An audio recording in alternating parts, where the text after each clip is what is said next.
Hi there, my name's Alex McNaught, an adventure photographer based out of Port Macquarie, and behind me is my Sudo Fish Pro set up in expedition mode, and I've got a gear here on the table, so I'm going to go through it both on the ski and what I wear and what I have to help you get some ideas maybe. Every now and then I find someone who hasn't heard about an item of equipment that I think would be good.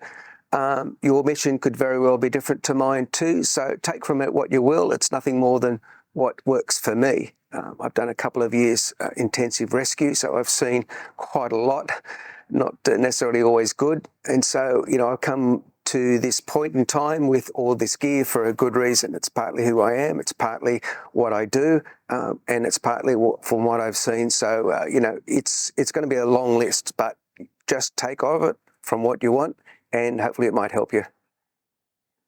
Given this is not necessarily a gear review as such, there's plenty of stuff on YouTube for that. It's more about safety on the seas and in the water and where you happen to be. So I'll focus a bit along those lines rather than slavishly be, all about gear, but gear is an essential part. And to help you, I'll put in links at the bottom of the video so that you can just jump straight on to what I talked about.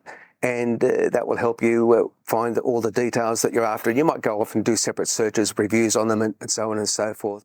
Okay, so I guess the first tip is make sure that you go out with somebody else as and when it's possible. That gets rid of a whole range of problems. If you've got a mechanical breakdown, if you've got a medical issue, having somebody else there can make a world of difference. Tow you to a safe spot, get help, that kind of stuff. Having said that, the majority of what I do is by myself and long distance and remote. So I'm a long way from help, and that helps explain exactly why I've gone through the kinds of equipment that I've installed here, both on the PFD and on the ski. So in that regard, you've got to look at instances of where your gear may not work, and you've got to look at instances where you may have a severe problem, and that is going to guide you what gear you have, and also whether you've got any duplicates of that gear and where you put that gear. I've literally seen videos where somebody throws some bread rolls in their front of the ski along with the EPIRB, and fine, that might work for a short day trip out to some friendly little spot not too far from anywhere, and you've got a friend in tow, etc., but that quickly doesn't become okay when you start to go further. Quickly doesn't become okay when things go wrong. So in that regard, I've taken the philosophical approach of having lots of safety gear on my ski and lots of safety gear on my PFD. In fact, a duplicate set. So I could run under the worst circumstance. I might hit something, submerge object, lose the ski, get washed off it, can't get back to it. Then all I've got is my PFD, and that PFD is going to be my main call for help and survive in the meantime. Those couple of phrases cover so much. So it's going to be a little bit of a breakdown for what I've got on my PFD, and also a walkthrough on the ski. That might help you do other modifications to your ski, nothing to do with safety, just things that might help you. So I'll take you through the ski and how I've got it set up in expedition mode in this case. And then I'll go through all this gear on the table and talk about what I've got and why I've got where.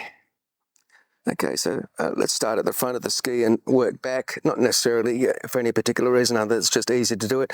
Not related to the ski or safety on the water. You notice I've made had some made for me, some custom protections, side panels here and material, and also underneath the ski. That's with a view to protecting it for long distance trips, stone tip damage and so on. And I have a whole custom cover that goes over the top of the ski, fits everything beautifully. And that's great for travelling long distance. So I've got in the front here a couple of lines, and this is the way I like to work. I have a couple of lines at handy, so I've got one here for docking, and I use that around the joint there. And I've got a tow line that also goes into this bag. That's actually a dive bag. Very handy for putting ropes and lines in. I also have an anchor in there if I need to. And it's all on the left-hand side because I find that very convenient. Throttle on the right-hand side, lines to grab on the left-hand side. And only a few weeks ago, there was a small tinny heading out to sea, and the bar and lost power and everything else. And thankfully, a boat was eventually hailed. We hailed it from the break wall and so on to come to assist before they got washed out and probably washed overboard. No one's wearing PFDs. So I keep a tow rope handy, but it's both for me and for anyone else. I could easily jump on scene, go to the other end of this and use this bag to help manage and my ropes and get that clip onto it and get them out of harm's way. So, you know, my philosophy on safety is it's, you know, about you, but it's also about somebody else. So that helps explain, I guess, why I've got so much gear, partly the rescue sort of experience, if you like, but you can choose to be, you know, just for yourself, if you like, but I like to carry some extra and I like to be of assistance on the water. I know I would appreciate if I was in trouble if somebody was able to come to me with some gear.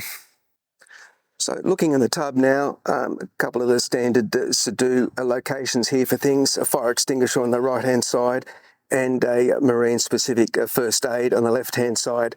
And I usually have a lot more gear in this tub. I've just taken it all out, but I'm going to show you just a couple items that you should think about. Flippers and goggles, in case you ever need to get under the ski. I'm in the process of making a tool so I can clear out any obstructions that might happen to get seriously lodged underneath there. And also another little PFD gas CO2 cylinder operated so that I could use that myself or I could throw that to somebody else's as well. So just a little bit of extra. It doesn't take up any space or room or weight, so always good to have extra bits like that. You may have noticed just then in the previous clip, I've got actually a big microphone sitting in here. It's normally behind a protective pouch. It's IP rated, but I found water can still get in, so I have this behind a pouch, just not on today. And I've drilled in holes through the side here, and I've had my 25-watt VHF radio, which is the unit in front. Again, I'll give you links to this, and this is a very optional item, but I think it's a brilliant. AIS, which is a transponder system, broadcasts your position and location, and I used both of these actually when I had a breakdown far out to sea or 70 kilometres out. Not very good to be on your own, but the 25-watt VHF made a clear call back to mainland VMR, and I have AIS pinging away, so that always says who I am, where I am. So after giving my initial location, then I was able to give them an update. But if I had a medical episode and I went silent, the AIS would always give out my current position. So I've had custom electrical wiring done to support that, and I've done all the drilling necessary to come through the tub and to come securely out the other side. So I've got this available on the side here should I need it. And up the back, oh, we'll get back to there in a minute. You'll also got the two antennas for that, but we'll describe the back in detail in a minute. So the cup holders are pretty sturdy bits of plastic, so it certainly holds the bracket for that microphone very well. And I also use a quad lock system on the right hand side, and I can put my phone there if it's fairly gentle. I don't normally put it out there, but it's available in case I need access to it, but without having to hold it, so pretty handy. So I've got the seat off, so I'm going to show you something that's interesting here in the engine bay. It's called a fireball, and if you ever get a fire in any kind of engine bay, these blue ones are rated, and whenever they're exposed to heat and flame, poof, off they'll go and cover that and smother the flames before you even know it's there. And I have red ones for my drone batteries too, which is very good to have because they can explode and have been known to create a serious fire hazard. So I can't remember myself which way to Sunday. I've got a fire extinguisher, hope I never need it. And I've got the fireball there, which is working on my behalf. Even if I don't know something's happening, it's going to take care of it. So on the back here, which would normally be the rear passenger seat, I use this whole thing as a cargo area. I had this made out of marine aluminium for me, so that sits in there really well. I use the same deck screws, and then I could put whatever I want. I've got a 40-litre extra fuel tank already in the front of the ski, plumbed in, so that gives me 110 litres. Really good for good range, good 200 plus kilometres out of that. But if I ever need to, I could always put a couple of fuel bladders in the footwells and or in the back of this crate, so that I give myself plenty of range, and all keeping within the same weight and balance of the ski. I don't go over the limits, I don't go outside the boundaries, and I've done a lot of testing in the bar condition, roughest bar conditions I can find, moving stuff around and testing different weights and combinations and making sure that it all handles and performs, so that I do it in home turf, so in case I turn dirt or something happens, I can always get myself out of dodge in home waters, as opposed to waiting till I'm very remote and then it's horrible. So looking here on the back deck, I've come up through the hull and given myself a waterproof gland to come up with the two aerials for the VHF and AIS systems. And I've got another one on the other side that I'm using. I've just taken out one of the standard link attachments, which I'm not using, only using the ones at the back, and then that runs up to a camera system that I have full time. So using the standard cooler with extension, which I've got camera system built into the top units for permanent recording. I have this whole custom aluminium structure just simply putting into the rod holders, and it's been a really good system. It's been through 2,700 kilometers of bashing up and down in every kind of condition, and hasn't moved an inch. And part of helping things being locked down, I've seen some failures on the mounts for these eskies. I don't have it fully loaded, but I've got some real weight in it by the time you put some tools in it. So I pull these down very tightly with these marine grade straps so that I have zero movement at all. And on the left hand side I have an extra camera mount. I use Google Street View on that, so I can do additional detail on Google Maps and upload it so people can see things that are normally blank on the map, part of my photographic mission. So having a look around on this side of it, you'll see that the small antenna is the AIS antenna, so that just pings out automatically. And when I had the breakdown 70 k's out to sea, my position, name, heading, speed, everything was all already up on the marine rescue and the volunteer marine rescue screens, as I knew it would. Having been on the other side of things, that was exactly how it's meant to work. This tall column here is a radar reflector. It's designed to give you a radar return. It's got internal vanes so that you've got any signal coming from any direction will return back to where it came from. It's not huge, and it's lowest on the scale of radar cross sections, which is what's used to measure these things, but it's better than nothing. And having used radar in searches, it's very difficult to even see a tinny, let alone a jet ski, which is all low in the water. So this is just a passive unit, relies on somebody pinging you, but in the case of where it might save you, I have everything possible going in my favour. And while I'm about it, I've got a fitting here which I can put on a tall mast and all-round lights. And I've got navigation lights too. Not legal to use in all states, but I have them just in case.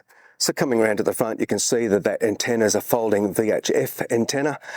Strictly speaking, you want an antenna the same wavelength as the VHF, so a couple of meters would be ideal.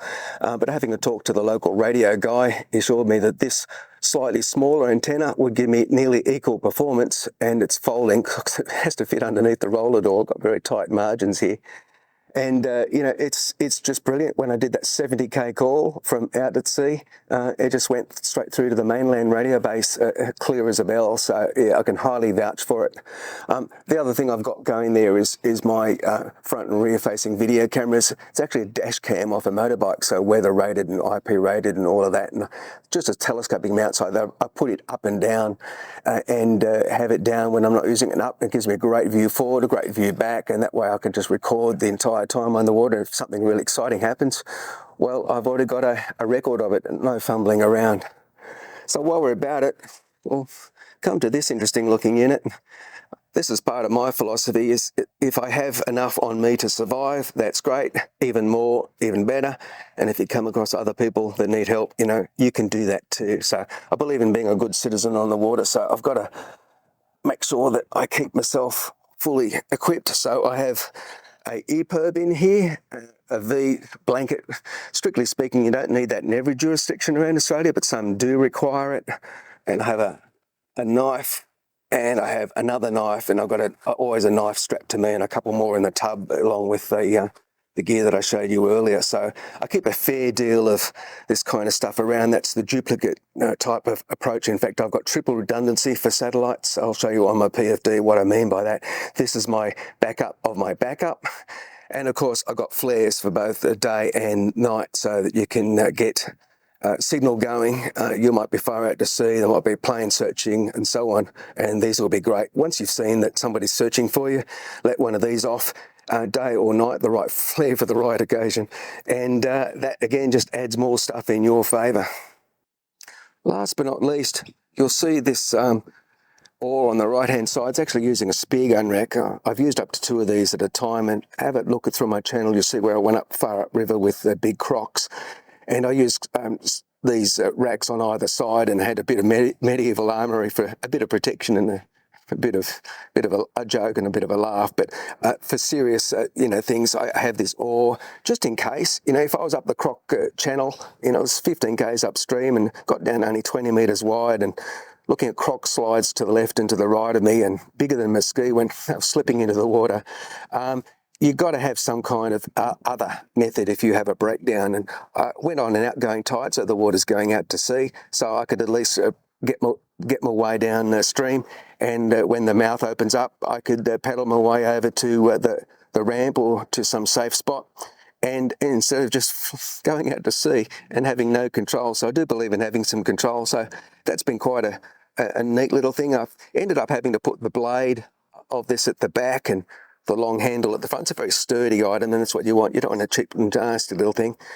But I did have it reversed around. That had the blade at the front, and then one day when I was doing some carving up some turns in the waves and the surf, and doing a big right-hand turn and digging right in, that blade actually caught the water and broke. So every little bit that you see here has been a lot of trial and error. You know, that system on the back here, the orange safety grab bag, double tethered. Everything I find that I really want to keep, I double tether. I don't just rely on one thing, because if one thing breaks, let's go or whatever, then you lose that item. And believe me, I've lost some items, and through experience I find I just double tether things. So that's not tethered at the moment. I don't really have additional straps on that. It's just sitting there on the standard mounting board. So I do believe in trying to think of as much as possible, and that's held me in good stead so far. When I've had my rescue 70 k's out to sea, I called on some items of the equipment, didn't need all of it, and that got me out of that trouble very easily. So it could have been very, very different. I could have been in a lot of deeper trouble, in which case I've got deeper levels of gear to call on. So the last items on the ski, should have got back to them before, but got a little cover that goes over the depth sounder and the navigation screen, so that's keeps salt protection so on, off connections off the back of it. And I've got this handy little bag that goes over the handlebar. I think technically speaking it's supposed to sit on the front of the handlebar, but I found when I go full lock, and given the weight of the things that I put in it, it was just getting in the way, so I've decided to put it over the front, and that's worked quite well. It obscures the screen, but I don't need to look at speedies or RPM or anything else like that. I could always stand up and just look over it if I really need to read it. And in that little pouch, some food and water. Don't overlook such a simple item. Keep it at hand. I've got a little flask of water there. I actually got 3 lots of water on the ski, but that's for immediate grabbing and using. And I also have beef jerky, energy bars, that kind of stuff. It really helps you keep you refreshed, hydrated, energy up, and so on, so that you've got full energy on the task. So that's it for the ski, or at least a very, very quick overview. I've got more details, more stuff I put in the tub. I've got more clothing and tools and bits and pieces. I'm not going to go through all of that bit in exhausting detail. We'll be here for an hour or maybe even 2 hours if I do. So it's just to give you a broad brush overview, but just to give you an idea of some of the extra things that I keep in the tub, which are really handy. A great nice marine rated bright light. I have other lights too. For me, I like to have a compass when I'm going. I've got a mount there on the front, so that if I ever have a failure in the navigation system, I've already done my research as to where I'm heading and everything else, so I can just keep a constant bearing. You'll get to the location that you're after. Some navigation lights, again, not always legal in all jurisdictions around Australia, but I have them battery operated, three AA batteries each, so I have them just in case. And like an all-round light, I might be camping, so I've got that there to just let others know where I am and where the vessel is. So it's just all about little bits and pieces that help fill out a good operation. So again, I've got more water, Camelbak here, I've got more snacks and so on there, and I've got extra gloves, and I have actually more than that, but to give you a bit of an idea, I've got extra bits of to draw on. So I've got a jacket here. I'm talking about clothing. I've got a jacket over here. Things might get colder than you might expect. Conditions change. You've had a breakdown, or there's some issue, and so you're out there a lot longer than you had planned. So good thing to have is the jacket. Working my way back into the middle here. Here's other things that are in the tub. So if things get a bit splashy, just instead of just the sunnies, I can put this on, and I've also got a neck protector as well, so that can help with your comfort. Once you start getting salt water in your eyes and your mouth, it gets pretty unpleasant. So everything you could do to your favour, hydrate, have foods, have protection, everything else, that just helps you perform all that little bit better. And I just tried this out for the first time the other day. It's a full-on mask. It's got plenty of room around for your mouth to breathe and have no fogging up. Water can hit this directly, it doesn't go into your mouth. So unlike this, which would still let you, get splashed in the mouth, it gets really awkward when you've got a lot of heavy waves going and things splashing right over the top of you. This is brilliant. It's just come right off the mask here and give me the ability to concentrate on the task, and water just falls away. So all those sorts of interruptions, all those irritations just disappear, which is great. Here's another little tip for you. I use a lot of color-coded bags. I've got different things for different reasons. Here's a red one that I use all the time, and I've got all extra bits and pieces. So when I was doing the inland trip on the car, I had a grab bag of stuff I could just grab on the seat. I've got communications gears, flares, that kind of stuff, extra torch and so on. When I finish with all that safety gear, I put it in the red bag. So if I'm going underwater, then I go and grab the bits out of it that I want. And then if I'm going out onto the, for a long drive, then I put other gear, like I put UHF radio and so on. So if all hell breaks loose, grab the red bag and go. It's been all thought of what you need, so you don't have to go, oh, where's this, where's that? No. You don't want any of that. You just want to say, go, done. The little pink bag I use for my personal effects. So when I finished up with a ski, put the wallet and put the keys, put it in here, drop it in. And if you sort of develop those kinds of habits, you tend to get less forgetful. Where's this? Why did I put that? No, just develop a series of habits. Color coding helps you with that. Put stuff where you need to put stuff, and then you can just get it and you don't forget it. So it's brilliant. I'll go through the contents of this bag in a minute. Here's something that wasn't on the ski because I don't have the seats on it. A great belt that goes over the passengers, between the driver and the passenger. I found a couple of times on the Sea-Doo design that people with slightly shorter arms find it very uncomfortable. They can't get down to both handles, and when you're doing this and doing that, pretty awkward. Like, rely on one handle. Well, you've got an extra one here now, and so I put this in the top of the centre of the seat, so they've got something extra to hold on, and that's worked very well. When I'm by myself, I actually rotate that around. I usually like to put it on the left-hand side, and I use that as an extra grab handle so that I can grab, say, my crate, because the seat's probably not there, and I use this to pull myself on board if I ever come off. And I do test this. I have my PFD, weighs quite a few kilos with everything I've got in it. Got to make sure that you've got to be able to reboard. I can't come over the back of my ski because I've got all that stuff there, so I have to come in over the side. And no point gearing yourself up with all this stuff if you don't know whether you can get back on board or not. So this has been a great thing to have, and I always have it on the rotated around the left-hand side, so I've got that as a very secure handle. So let's work into the PFD in a minute so that you can see what I've got going on here. But in the case of me going out on the water, then I take 3 things out of this bag straight away. Now, some people haven't seen this. I'm really surprised at that, but it's a satellite tracker. It's a personal satellite tracker. It's completely separate to your normal PLB and EPIRBs. EPIRBs, as in there, is marine-rated item. PLB is a portable item you can take anywhere. They both use the same satellite system and do the same notifications and serve the same result. Your GPS position, being to a satellite, says to people like AMSA, problem there. We don't know what the problem is, but problem. So I take this with me though, because I put it on my loop through my motorcycle jacket. So if I tumble down a ravine, this thing has been pinging away with 10-minute intervals. A subscription is required, but it's not expensive. You could buy 2 of these and still have change left over on what people spend on an iPhone. So this saves your life. But it gives you peace of mind for people back at home, because you have a URL that's tied to your account. They just log on to that web page and bang, there's your track. Oh, they should be home soon, or that's a bit odd. They seem to have stopped. I wonder what's going on. It is capable of 2-way messaging, but the keyboard, soft keyboards, like the old days of SMS, it'll take you forever to write a message. You can do saved messages, I've stopped but all okay, or going again. So you select them very easily, and you could set this up with an app on your phone and connect to it. But I just turn this on, strap it on, or have it on my PFD, and that is me. Absolutely 24/7, globally, position known. And I actually put this URL for this device on the same AMSA registration as I have my PLB and EPIRBs, so that they'll go on to that, see who to contact, what other notes would be there. Yeah, they got this straight away. Perfect. So I also use a marine rated GPS solar powered, solar charged watch. That's in the scenario that I could be off the ski, I could be floating down I don't know where, but I might have a radio, and then I could give an updated position. So this will work anywhere. It'll work in the water. It'll charge itself by sunlight. So it's got days worth of running. And I just use that to give myself a updated GPS position. And I also find it handy when I'm actually on land and I go off trail, as I do with my adventure photography, and mark the spot. And I could go off wandering, and I try and keep situational awareness, but you might lose that.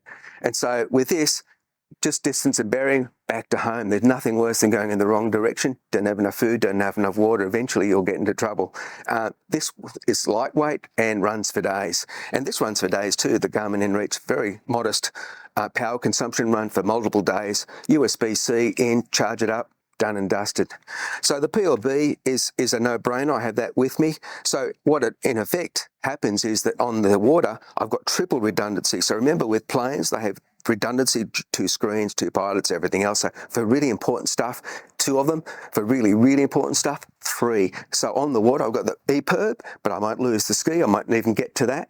On me, on my PFD, grabbed out of that bag and installed when I'm ready to go in the water, the PLB and my satellite tracker. So I've got 3 immediate urgent help. I'm in very deep trouble, or I'm going to be in trouble soon because it's getting dark, I've had a breakdown, I'm floating out to sea, all those kinds of things. And if you're ever in doubt as to whether you should trigger one of these things, don't wait until it's too late. Don't wait till it becomes really urgent. The most important criteria is, are you feeling as though you're in distress? Are you really feeling as though if help doesn't come soon, things are going to get bad? And it's worse if you've got family or kids, of course. You want help straight away. And on your own, it's up to you to when you decide. But I would be pulling the pin early on this. If I decide I've got a major breakdown, I've got no help coming, I've got no prospect, bang, do that, and then look after everything else after that.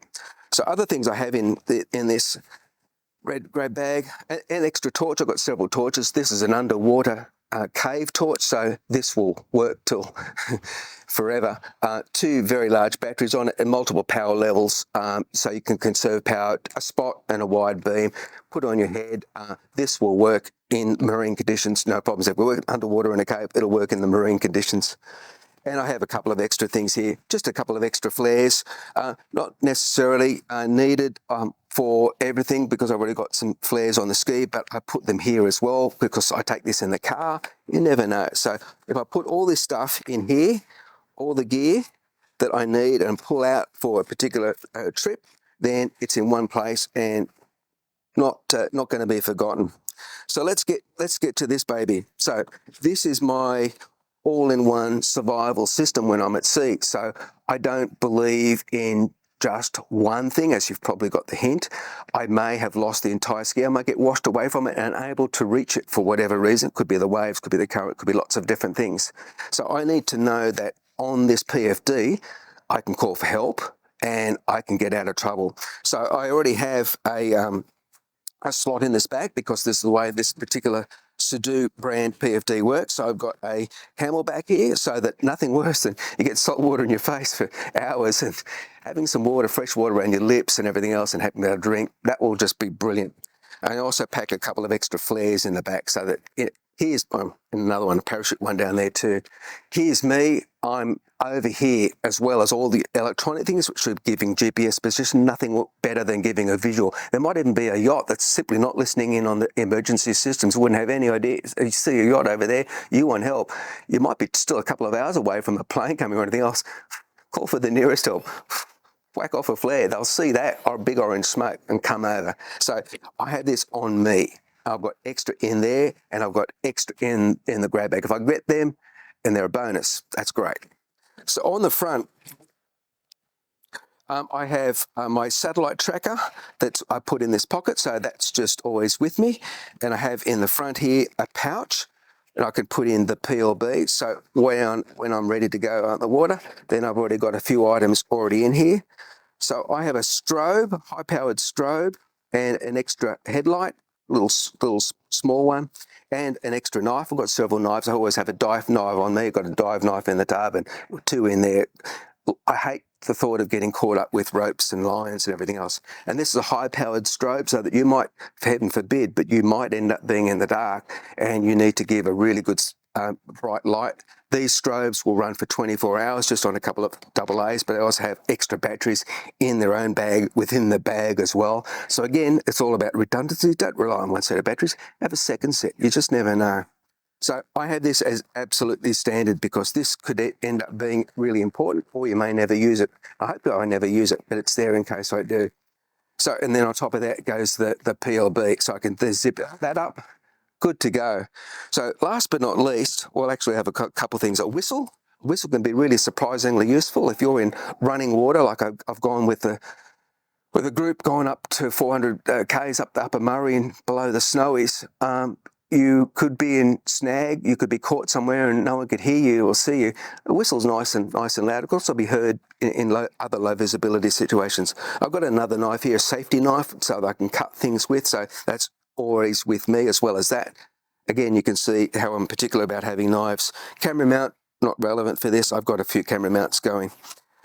So I have my second VHF radio. These won't have the same range and power as the main one on the ski, but you could call local boats with it. 5 water. Even though this is marine rated, I always put things in a pouch because I've had things get in, even though they are IP and marine rated. So I always put in all the protection. But typically you can't hear that radio when it's down here. So this particular model's got a really good extension. So I have this up underneath my ears. So in case somebody else calling out for help, I could hear them. If I need to, then I could just key the mic and talk. So it's pretty much out of the splash zone, but it's IP rated. It's the only bit of item that's actually item of equipment that's sitting outside in the open. So everything else I have protections for.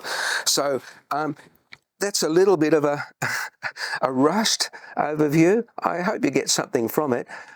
In my time at rescue, it's really opened my eyes. I was a bit pedantic about it anyway, but you know, no one ever goes out to sea thinking, I'll have an emergency today or I'll die today.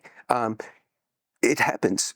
It happens to people who aren't prepared. It happens to people who are even very well prepared, because stuff still happens. And I've literally been hands-on in pulling a body in, you know, on board after having gone to a call out. My logbook is full of rescues of different people of different levels of preparedness or complete lack of it.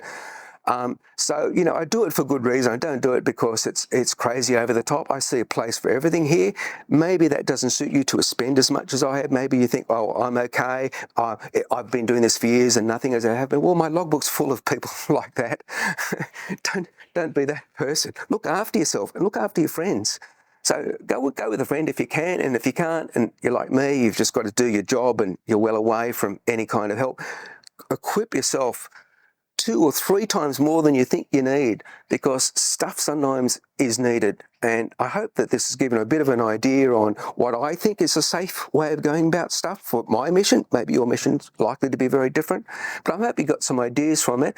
And again, I'm happy to look at any questions that happen to come in the video and respond to them, because I'm just here to help you. Sharing my experiences has been 2 years in the making, things breaking, things worked out, and lots of thought in it, looking at other videos, getting ideas and just collating it all together. So maybe this helps you.